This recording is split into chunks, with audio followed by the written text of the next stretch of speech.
11.99 lakhs ಯಾರಿಗಾದರೂ income ಬಂದರೆ per year. So ಅವ್ರಿಗೆ 60,000 rupees will be the income tax. Total actually 3 lakh taxpayers are there in India. So ಅದರಲ್ಲಿ around 75% of the taxpayers actually have already shifted to the new tax regime. 15 ಲಕ್ಷಕ್ಕಿಂತ ಜಾಸ್ತಿ ಯಾರಾದರೂ if they are getting income ಅಂತ ಹೇಳಿದ್ರೆ they were taxed at about 30% was the highest tax bracket. ಇವಾಗ in the 25-26 ಅಲ್ಲಿ it has actually moved to 24 lakhs. So 9 lakhs more ನೀವು actually ಸಂಬಳ ತೊಗೊಂಡ್ರು ನಿಮ್ಗೆ ಆ್ಯಕ್ಚುಲಿ 30% ಮಾತ್ರ ಟ್ಯಾಕ್ಸ್ ಡಿಡಕ್ಟ್ ಆಗುತ್ತೆ. ಈ 12 ಲಕ್ಷದ ತನಕ ನೀವು ಇನ್ಕಮ್ ಬಂದವರು ಏನು ಟ್ಯಾಕ್ಸ್ ಕಟ್ಟೋದು ಬೇಕಾಗಿಲ್ಲ ಅಂತ ಹೇಳಿದ್ರೆ 3 ಕೋಟಿ ಜನರಲ್ಲಿ who are paying the taxes, 1 ಕೋಟಿ ಜನ, that is 33% of the people ಅವ್ರು ಇನ್ಮೇಲೆ ಟ್ಯಾಕ್ಸ್ ಕಟ್ಟೋದಿಲ್ಲ. Hello, this is Ramesh. ಈ ದಿನ ಯೂಟ್ಯೂಬ್ ಚಾನಲಿಂದ ನಿನ್ನೆ ಒಂದು ಬಡ್ಜೆಟ್ ಅನೌನ್ಸ್ ಆಗಿದೆ 25-26. ಸೊ ನಿರ್ಮಲಾ ಸೀತಾರಾಮನ್ ಜಿ ಅವ್ರ 8ನೇ ಬಡ್ಜೆಟ್. ಸೊ ಅದ್ರ ಬಗ್ಗೆ ನನ್ನ ವಿಮರ್ಶೆ. ಆ್ಯಕ್ಚುಲಿ ತುಂಬ ಇದೆ ಬಡ್ಜೆಟಲ್ಲಿ, there are a lot of things which is covered, but ನಾನು ಎಲ್ಲನೂ ತೊಗೋತಾ ಇಲ್ಲ. ಒಂದು important 5 things which are very very essential for the budget activity. So ಅದರಲ್ಲಿ ಏನೇನಂತ ಹೇಳಿದ್ರೆ, first is the boosting economy, second is boosting the demand side, third is boosting the supply side, fourth is boosting the investor confidence, and fifth is boosting the jobs. This 5 things is what I am going to cover, and adanna ee budget alli yaar ಏನು ಮಾಡಿದ್ದಾರೆ ಅಂತ ಅನ್ನೋದನ್ನ, that is what I am going to, and this is an it's a fair kind of an assessment ಅದನ್ನು ಕೊಡೋದು. So number 1 ಏನಾಯಿತು, slowing down the economy. So first is ನಮ್ಮ economy ಒಂದು ಸ್ವಲ್ಪ ಸ್ಲೋ ಆಗ್ತಾ ಇದೆ. So because in the last we were actually clocking at about 8.5%, 9% ತನಕ ಹೋಗಿ ಆಮೇಲೆ ಕೋವಿಡ್ ಬಂದು then it actually slid down and then again it was a V shape recovery ತೊಗೋತು. ಬಟ್ ಅದಾದಮೇಲೆ again it kind of came back to about 7% or something. And then ಈಗ estimate ಕೊಟ್ಟಿರೋದು RBI as well as the IMF and other the world bank and all this thing, 6.4% is the growth that they are expecting for the 25-26. So economy actually slow down ಆಗಿದೆ and ಆಗುತ್ತೆ ಅಂತಲೂ they have estimated. So ಅದಕ್ಕೆ ಹೆಂಗೆ revive ಮಾಡಬೇಕು, ಹೆಂಗೆ ಅದನ್ನು improve ಮಾಡಬೇಕು ಅನ್ನೋದಕ್ಕೆ, that is one of the actually budget is one of the important things. ಅದರಿಂದ ನೀವು ಹೆಲ್ಪ್ ಆಗುತ್ತೆ ಅಂತ ಹೇಳಿ. ಸೊ FIIs ಅಲ್ಲಿ ಯಾಕೆ ಆ್ಯಕ್ಚುಲಿ ಸ್ಲೋ ಡೌನ್ ಆಗಿದೆ ಅಂತ ಹೇಳಿದ್ರು ನಾನು, it is basically corporate earnings ಎಲ್ಲನೂ up to last 2 years, up to the 2023-24 ತನಕ it was all a double digit earnings. So ಅದಾದಮೇಲೆ ಏನಾಯಿತು, ಇವಾಗ last 3 quarters from April of 2024 onwards, the last 3 quarters we have been having a single digit earnings. So ಈ ವರ್ಷ ಮುಗಿಬೇಕಾದ್ರೆ it will remain in a single digit. So corporate earnings have definitely slowed down. So corporate earnings slow down ಆಗಿದೆ ಅಂತ ಹೇಳಿದ್ರೆ, corporate the top line and bottom lines have slowed down. And because of that reason, FIIs, the foreign institutional investors, ಅವರೆಲ್ಲನೂ they actually are fleeing from the Indian capital markets. And because of the reduction in the purchasing power of the people, the consumption has gone down ಅಂತ ಹೇಳಿ, that is one of the reasons why this thing. And also because of the earnings reduction in the corporate sectors, unemployment has also increased, the percentage has gone up, and this is a cyclical effect. It will keep changing around, one to another one it is connected and hage ಸುತ್ತಾ ಇರುತ್ತಿದ್ದು. So ಇದನ್ನು ಹೆಂಗೆ revive ಮಾಡೋದು, that is the prime concern for the government and ಆಮೇಲೆ the finance minister. So ಅದರಲ್ಲಿ the first portion actually 2 ಕಡೆ ಬರುತ್ತೆ. Economy ಅಂತ ಹೇಳಿದಾಗ you have consumption, you have spending, and then that is the demand side. And then the right hand side you have the supply. So basically on the demand side it will be the consumers, or yaru kondkotare. Amele right side is the supply, so yaru martare. So these two ivribbrunu they have to go hand in hand, and ಎರಡೂನು increase ಆಗಬೇಕು. Demand ಅನ್ನು boost ಮಾಡಬೇಕು, supply also boost ಮಾಡಬೇಕು. So first let me talk about the demand side.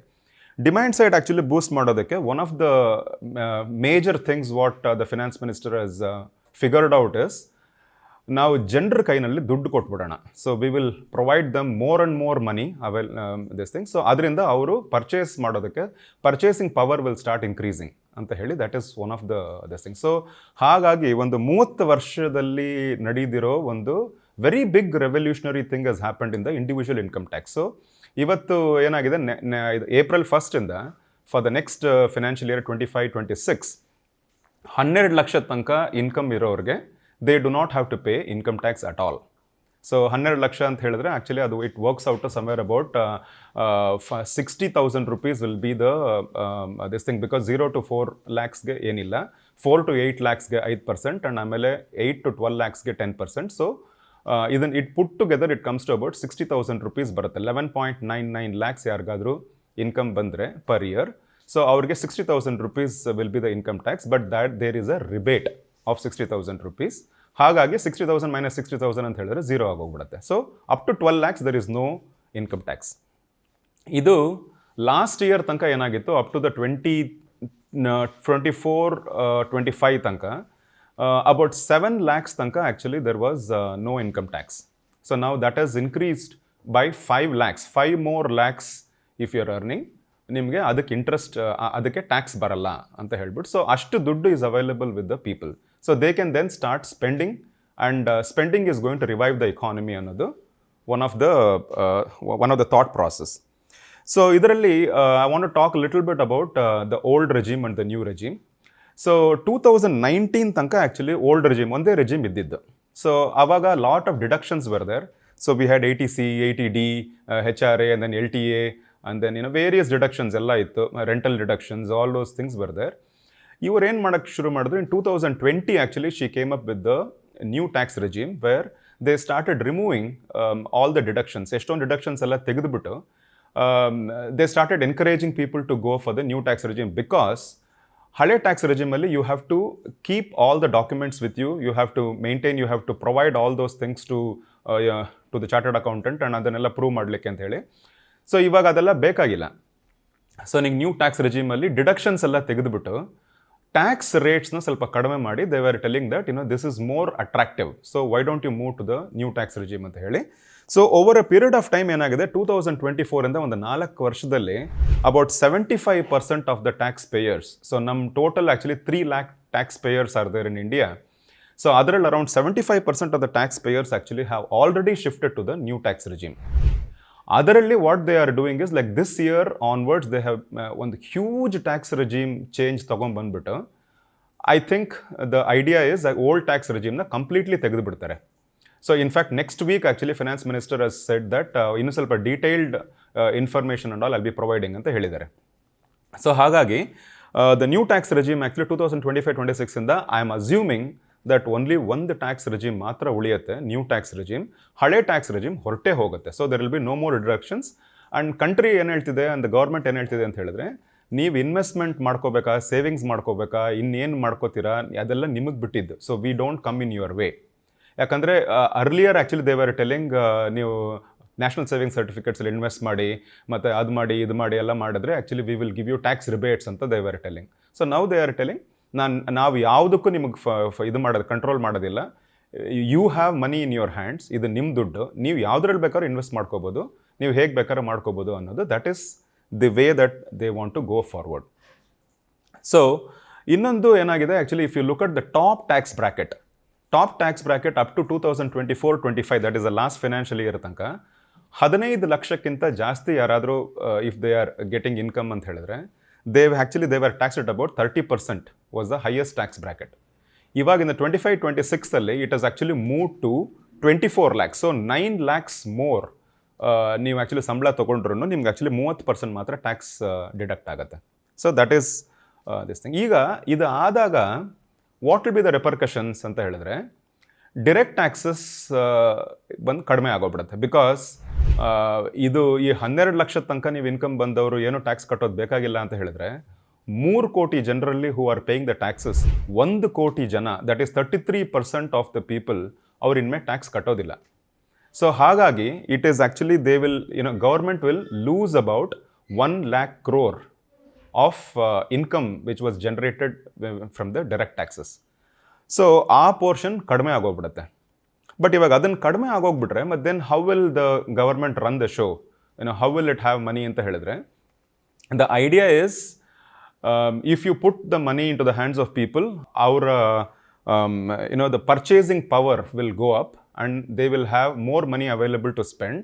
Spending increase ಮಾಡ್ತಾರೆ. Spending increase ಮಾಡಿದಾಗ indirect taxes, so the GST will start going up. So ನಿಮ್ಗೆ ಎಲ್ಲಿ ನಿಮಗೆ ಡೈರೆಕ್ಟ್ ಟ್ಯಾಕ್ಸಸ್ ಕಡಿಮೆ ಆಗುತ್ತೋ ಇಂಡೈರೆಕ್ಟ್ ಟ್ಯಾಕ್ಸಸ್ ಜಾಸ್ತಿ ಆಗುತ್ತೆ ಅಂತ ಹೇಳಿ. So that way we can balance out the income for the country ಅಂತ ಹೇಳಿ ಆ ಥರ ಇದು ಮಾಡ್ಕೊಂಡಿದ್ದಾರೆ. ಇವಾಗ ಒಂದು ಸ್ವಲ್ಪ we will also look at some very high big number so that actually we get an idea ಏನಿದಾಗಿದೆ ಅಂತ ಹೇಳಿ. 2024 and 2025-26, so I am going to give a comparison. 2024 of course actually year ಬಿಗಿನಿಂಗಲ್ಲಿ they will give a budgeted figures. ಇವಾಗ ರೀಸೆಂಟಾಗಿ actually in the last budget they have finance minister will give a revised estimate. So revise estimate ಅಂತ ಹೇಳಿದ್ರೆ ಇವಾಗ almost reality ಏನು ಬಂದಿದೆ ಅಂತ ಹೇಳಿ. Then for the next year 25-26ಗೆ she has given a budgeted estimate. So ಅದನ್ನು ಒಂದು ಕಂಪ್ಯಾರಿಸನ್, ಒಂದು very quick little numbers crunching. So outlay is the expenditure for 24-25 was 47.16 lakh crores, and the next year it is 50.65 lakh crores. For the first time 50 lakh crores we have crossed. India has crossed as a country. And total receipts, that is the income ಎಷ್ಟು generate ಆಯಿತು in the last year is 31.47 lakh crores. And the next year the estimated income, that is the receipts, is 34.96 lakh crores. ಇವಾಗ ಇದರಲ್ಲಿ the receipts, and when I talk about the receipts, it is only the direct taxes, indirect taxes, and all the investment interest whatever they get, RBI dividends, ಆಮೇಲೆ then all the profits which is generated from the public sector institutions. So it doesn't include the borrowing. Okay, and so ಅದರಲ್ಲಿ ಆ tax ರಿಸೀಟ್ಸ್ನಲ್ಲಿ net tax receipt for the last year 24-25 was 25.57 lakh crores. ಅದನ್ನು they are saying that it will go up to 28.37 lakh crores ಅಂತ they are anticipating, they are estimating. Okay, and so that is probably where it will go up ಅಂತ ಹೇಳಿದ್ರೆ, as I said, the direct taxes portion will go down, the indirect taxes portion will go up. So even if you look at it, on the about 11% of growth is there in the receipts, even after reducing the direct taxes, even after giving the tax rebate. ಈ ದಿನ.com premium ಲೇಖನಗಳನ್ನು ಪ್ರಕಟಿಸ್ತಾ ಇದೆ. Exclusive ಅನಿಸುವ ಸಂಗತಿಗಳು ಈ ಲೇಖನಗಳಲ್ಲಿ ಸಿಗುತ್ತವೆ. ಇವುಗಳನ್ನು ಓದೋಕೆ ನೀವು ಚಂದಾದಾರರಾಗಿ. ಆಮೇಲೆ capital expenditure, that is actually government of India ಎಷ್ಟು ಇನ್ಫ್ರಾಸ್ಟ್ರಕ್ಚರಲ್ ಸ್ಪೆಂಡ್ ಎಷ್ಟು ಮಾಡುತ್ತೆ ಅಂತ ಹೇಳಿದ್ರೆ, out of the 47 lakh crores last year, around 10.18 lakh crores was the total capital expenditure for all the infrastructure expenditure, all the roads and bridges and all these things which actually generate income, which generate job opportunities very, very importantly. So adanna they are actually increasing it to 11.54 crores, which is actually about 13% increase on that. Fiscal deficit was 4.8%, was the revised estimate last year 24-25. They are now bringing it down to 4.4%. Okay, so these are some very high level numbers. Idan itkondo I want to discuss, I want to explain about the other things going forward, right? So that is why I talked about the numbers. So ivaga GDP, when we look at Indian GDP, the overall GDP nalli there are two portions. One is the local consumption and one is exports. So local consumption ant helidre nam Indians consume madodu, Indians locally ಎಷ್ಟು spend ಮಾಡ್ತಾರೆ and how much do they contribute for the GDP anta heli. So that is about 60-65%, and exports is only 30-35%. So the idea behind ಈ ಥರ ಇದು ಮಾಡಿ ಇನ್ನೂ more money in the hands of people ಕೊಟ್ಟು, the idea is we will increase the local consumption. So increase the local consumption ಮಾಡಿದಾಗ we do not have to depend a lot on the export, because ಈಗ ಏನಾಗ್ತಾ ಇದೆ actually, Trump has come in and Trump is talking about the tariff rate increase. ಆಮೇಲೆ China stimulus have this thing. So there is a lot of, ಆಮೇಲೆ FIIs ಆಚೆ ಹೋಗ್ತಾ ಇದ್ದಾರೆ. So there is a lot of things happening. So exports actually might take a hit. So exports ಒಂದು hit ತೊಗೊಂಡಾಗ ಇಂಟರ್ನಲ್ಲಿ ನಮ್ಮ local consumption ನಮ್ಮ ಜಾಸ್ತಿ ಆದರೆ, then we do not have to worry too much about the export consumption. So that is the whole this thing, and we will actually become a self-reliant country, and we will actually, and the private sector investments will start increasing. So that is the whole this thing, because what happens is ಈಗ ನಾನು ಹೇಳಿದ ಥರ ಇವಾಗ demand side ಬೂಸ್ಟ್ ಮಾಡಾಯಿತು. Demand ಸೈಡ್ಗೆ ನಾನು ಹೇಳಿದ ಥರ the consumers, people who will spend. So ಅವ್ರಿಗೆ ಜಾಸ್ತಿ ದುಡ್ಡು ಅವ್ರ ಕೈನಲ್ಲಿ ಕೊಟ್ಬಿಟ್ಟು ನೀವು ಜಾಸ್ತಿ ಸ್ಪೆಂಡ್ ಮಾಡಿ, because economy starts running faster by spending. So spending ಕಡಿಮೆ ಆದಾಗಲೇ economy start slowing down, because spending ಕಡಿಮೆ ಆದಾಗ, ಇಂಡಿವಿಜುವಲ್ ಸ್ಪೆಂಡಿಂಗ್ ಕಡಿಮೆ ಮಾಡಿದಾಗ, then it will hit the corporate earnings, because businesses actually will not be able to produce more and will not be able to sell more. So ಅವ್ರದ್ದು top lines ಕಡಿಮೆ ಆಗ್ತಾ ಹೋದರೆ, bottom lines ಕಡಿಮೆ ಆಗ್ತಾ ಹೋದರೆ, then the corporate earnings ಕಡಿಮೆ ಆಗುತ್ತೆ. Corporate earnings ಕಡಿಮೆ ಆದಾಗ it starts hitting the stock market, and also the FIIs ಅವ್ರಿಗದು ಇಷ್ಟ ಆಗಲ್ಲ ಅದು. So they start leaving the country and they start going away. So ಇವಾಗ supply side. So let me come to boosting the supply side. So boosting the supply side is the companies actually who are producing and then who are putting the products and the goods and everything on the table for the consumers to consume.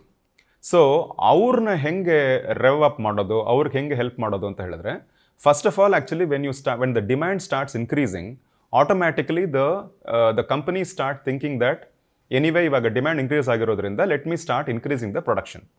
So if I start increasing the production, then I will need more people. So ನಾನು more people ತೊಗೋತೀನಿ, more job opportunities create ಆಗುತ್ತೆ. So ನಿಂಗೆ ಅದರಿಂದ actually there will be more produce. So already there is so ಅವರು apart from the capital expenditure that I talked about, which the government is going to spend, there is something called private investments. So individual companies, private companies, ಅವರು invest ಮಾಡ್ತಾರೆ. their investment also will start going up. So ಯಾವಾಗ ಇದು government investment ಜಾಸ್ತಿ, capex increase ಆಗಿ private ಕ್ಯಾಪೆಕ್ಸು ಯಾವಾಗ increase ಆಗುತ್ತೋ, then that is going to boost the supply side. The other things are actually, when you look at the supply side, there are two kinds of industries, two kinds of sectors. So one is called the capital intensive sectors anta heltare. Capital intensive sectors anta ಹೇಳಿದ್ರೆ, the companies ಅದನ್ನು setup ಮಾಡೋದಕ್ಕೆ ತುಂಬ ದುಡ್ಡು ಬೇಕು, to run the company ತುಂಬ ದುಡ್ಡು ಬೇಕು, because it involves lot of machinery, lot of equipments, ಅದೆಲ್ಲ ಜಾಸ್ತಿ, ಆಟೋಮೇಷನ್ಸ್ ಜಾಸ್ತಿ ಇರುತ್ತೆ, ಲೇಬರರ್ಸ್ ಕಡಿಮೆ ಇರ್ತಾರೆ, ಮೆಷಿನರೀಸ್ ಜಾಸ್ತಿ ಇರುತ್ತೆ. So that is why it is called as capital intensive sectors. ಅವುಗಳೆಲ್ಲ ಯಾವುದು ಅಂತ ಹೇಳಿದ್ರೆ, electronics, chemicals, automobiles, petroleum, aviation, shipping, all of this comes under the capital intensive sectors. So where actually you need to invest a lot of more capital. So the private capex will start increasing anta nanu helide, adu ಬಂದ್ಬಿಟ್ಟು ಇಲ್ಲಿಗೆ ಬರುತ್ತೆ. So the private people will start putting lot of money on the table because there is a demand increase. On the other side, there is something called labor intensive sectors. So where basically the number of people involved in the business, that is the employees. So ಎಷ್ಟು labourers ತುಂಬ ಇರೋ sectors ಅಂತ ಹೇಳಿದ್ರೆ, it is the food products, it is agriculture, textiles, construction, tea, coffee, leather, toys, footwear, furnitures. So these are all the sectors where there is a huge amount of people involvement. So ಇವಾಗ the finance minister actually has talked about lot of schemes for the labour intensive sectors. So ಅದು ಬಂದಾಗ ಏನಾಗುತ್ತೆ, it will increase the job opportunities, it will boost the jobs, and it will reduce the unemployment rate. Because adu one of the big things, right? I had also mentioned in the initial this thing. So that is one of the very big problems that which we have today. Apart from that, there is also one more thing is production linked incentives anta heli. There is another scheme actually which they have. So which is basically ಏನು ಹೇಳ್ತಿದ್ದಾರೆ ಅಂತ ಹೇಳಿದ್ರೆ, government of India is saying for all the companies, ನೀವು domestic production ಮಾಡಬೇಕು, domestic manufacturing ಮಾಡಬೇಕು, and reduced imports, you should not import much, you should actually consume everything from India, and you should actually produce in India. And ಅದು produce, ನೀವು ಏನು produce ಮಾಡ್ತೀರೋ ಅದು it should be 100% Indian ಆದರೆ wonderful, and you should be able to create jobs. ಈ ಥರ ನೀವು ಮಾಡಿ, if you show bigger sales and bigger production, ಆವಾಗ we will give you production linked incentives.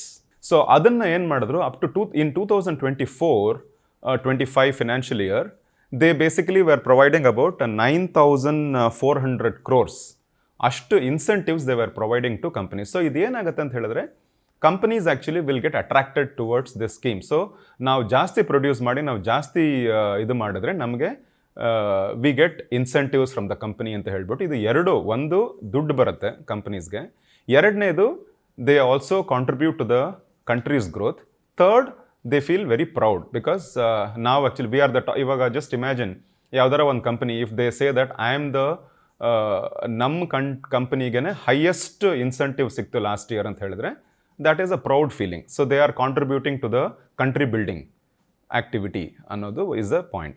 So what they have done is 2024-25 ಅಲ್ಲಿ 9,400 crores ಇದ್ದಿದ್ದನ್ನ 2025-26 ಅಲ್ಲಿ they have increased the budget to 19,500 crores. So that is about 108% increase. So ಆ ಒಂದು increase ಮಾಡಿಬಿಟ್ಟು they are actually trying to tell that ನಾನು ನಿಮಗೆ ಜಾಸ್ತಿ incentives ಕೊಡ್ತೀನಿ, so please go on kind of produce manufacture more domestically and create more jobs and also reduce your imports, because imports reduce ಮಾಡಿದಾಗ ನಮ್ಮದು dollar outgo ಕಡಿಮೆ ಆಗುತ್ತೆ. So ನಮ್ಮ dollar outgo ಕಡಿಮೆ ಆದಾಗ our dependability on the dollar goes down and we will have a better balance of payment position. So ಇದನ್ನು also they are telling that use new technologies and which can help in the economies of scale anta they were this thing. So idrinda ಏನು result ಅಂತ ಹೇಳಿದ್ರೆ will become self reliant and will also become one of the major global manufacturing hub. Okay, so the entire ವರ್ಲ್ಡ್ನಲ್ಲಿ India will become a major global manufacturing hub. So that is exactly what they are looking at. And one of the reasons actually ಇವರು stock market did not ನಿನ್ನೆ actually it was a flat, they remained flat.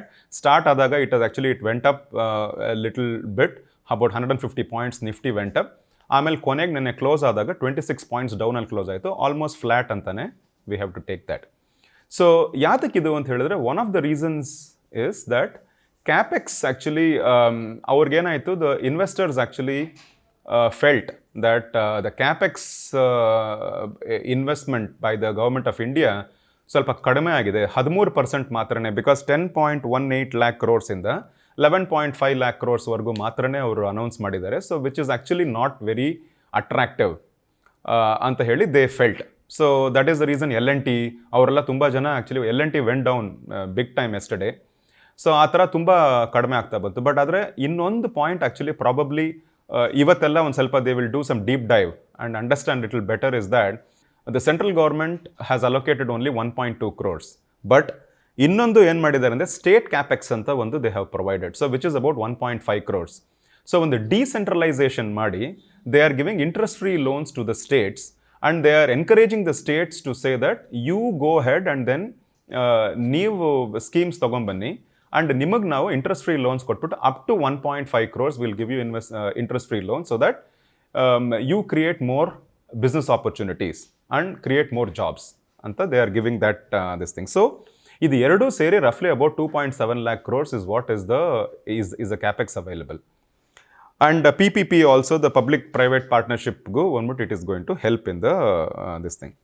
So the last one, I'm coming to the end of my this thing, is the boosting investor sentiment. So because ಏನಾಗುತ್ತೆ, fiscal deficit that is one of the very very important points, because fiscal prudence ಅಂತ ಹೇಳ್ತಾರೆ ಮತ್ತು fiscal discipline ಅಂತ ಹೇಳ್ತಾರೆ. ಅಂದರೆ ಇವಾಗ ನಮ್ಮ income, ನಮ್ಮ ಎಕ್ಸ್ಪೆಂಡಿಚರ್ಗೆ ಇನ್ಕಮ್ಗೆ always India it has been a deficit country.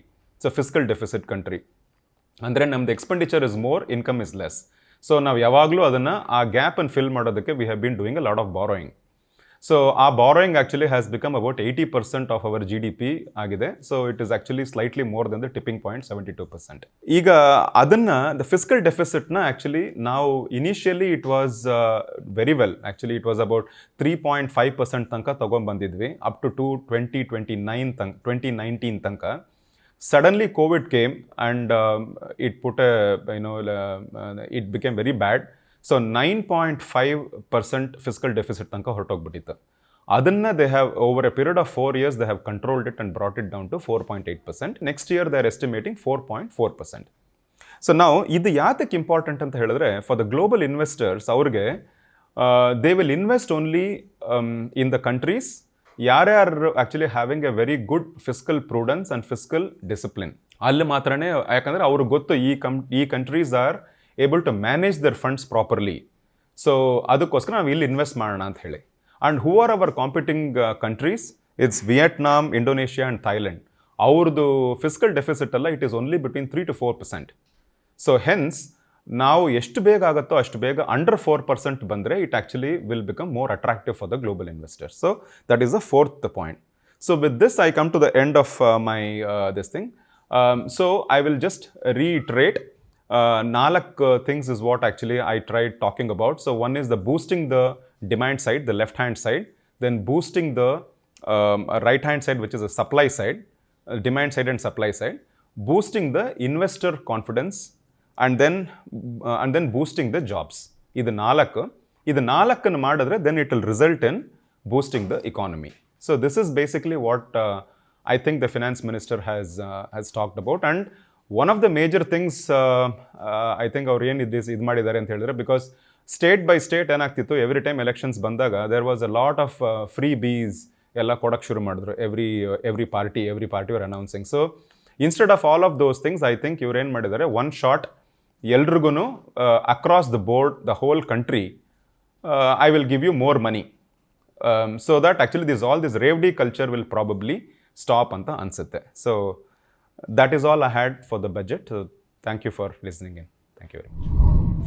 ಮತ್ತಷ್ಟು ವಿಶೇಷ ವಿಡಿಯೋಗಳನ್ನು ನೋಡಲು ಮತ್ತು ಹೊಸ ವಿಡಿಯೋಗಳ ಬಗ್ಗೆ ತಿಳಿಯಲು ಇದೀನ.com ಯೂಟ್ಯೂಬ್ ಚಾನೆಲ್ ಸಬ್ಸ್ಕ್ರೈಬ್ ಮಾಡಿ ಮತ್ತು ಬೆಲ್ ಐಕಾನ್ ಕ್ಲಿಕ್ ಮಾಡಿ.